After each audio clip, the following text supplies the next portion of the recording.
Bonjour, c'est Daphné. Aujourd'hui, je vous apprends à réaliser un chignon sur cheveux mi-longs, un chignon qui ressemble à un bun qui sera placé bas avec une tresse épi sur le côté. On va donc commencer cette coiffure par la réalisation de la tresse épi. Si vous avez un mouvement sur le côté, vous pouvez faire la tresse épi soit du côté de votre mèche, soit de l'autre côté, tout dépend de ce que vous préférez, sachant qu'a priori elle sera plus visible à l'opposé de votre mouvement, donc à l'opposé de votre mèche. Alors, pour réaliser la tresse épi, on va avoir besoin d'une petite séparation, c'est-à-dire d'une petite quantité de cheveux. Et là, je sépare cette quantité de cheveux en deux parties à peu près égales, mais ne vous stressez pas non plus, c'est absolument pas aux cheveux près. Et là, je vais commencer la réalisation de ma tresse. Je vais commencer par sélectionner une petite mèche de cheveux sur l'extérieur de l'une des branches. Je la récupère, cette petite mèche de cheveux, et je vais la passer sur l'intérieur de la branche qui est en face, c'est-à-dire ici. Donc je la croise et elle fusionne ensuite avec la branche d'en face, je la laisse là. Je vais faire la même chose en sens inverse. Je crée à nouveau une petite branche sur la mèche, je la reprends et je la passe sur l'intérieur de la branche qui est en face. Et je vais faire ça jusqu'à la fin, jusqu'à mes pointes. Alors, pour mettre une petite épingle au bout d'une tresse, déjà pourquoi mettre une petite épingle au bout d'une tresse? En fait, c'est tout simplement plus discret qu'un élastique comme celui-là, par exemple, un petit élastique en plastique classique, et surtout ça abîme beaucoup moins les cheveux, ça casse beaucoup moins les pointes. Moi qui me coiffe beaucoup, je vois vraiment la différence quand j'utilise des élastiques en plastique comme ceux-là sur, je sais pas, par exemple 2-3 semaines par rapport à une petite épingle comme celle-là. Alors l'idée, ça va être de la tordre au bout de notre tresse épi. Pour ça, je vais la déplier pour obtenir comme un petit morceau de fil de fer finalement. Je vais créer une sorte de crochet au bout de ma tresse pour maintenir un petit peu la petite épingle au bout, et ensuite je vais la tordre. Alors, faut pas hésiter là, faut y aller quand même assez fort, c'est un petit coup de main à prendre. Voilà. On va donc réaliser le chignon bas, qui sera un chignon rond, un peu comme un bun. Je ne peux pas le faire en hauteur étant donné que j'ai les cheveux trop courts, donc c'est vraiment une coiffure pour les cheveux mi-longs, ça. Pour faire votre chignon, au niveau de la nuque, on va d'abord créer une queue de cheval, donc assez basse. Sachez que votre chignon se formera à l'endroit où vous aurez fait votre queue de cheval. On va donc enrouler les longueurs autour de cet élastique sans les serrer, ces longueurs, et sans les torsader. C'est très important par rapport au rendu du chignon, parce qu'en fait, si vous serrez les longueurs ou si vous les torsadez trop, ce qui va se passer, c'est que vous aurez un chignon qui sera plus haut que large. On enroule les longueurs à plat, les unes autour des autres, comme un pain au raisin.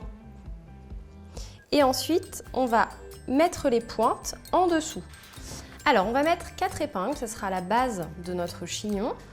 Une en haut, une à droite, une en bas, une à gauche. On prend un tout petit peu de cheveux, et puisqu'on veut fixer en haut, dans un premier temps, on va vers le haut. Ensuite, on pique contre le cuir chevelu, là je remonte l'épingle, et ensuite, on l'enfonce dans le chignon. Maintenant qu'on a notre base, on va agrandir un petit peu notre chignon en tirant légèrement sur les mèches. Pour ça, on va tirer sur les mèches du dessus, c'est-à-dire ici. On va éviter de tirer en dessous, sinon ça peut fragiliser notre chignon.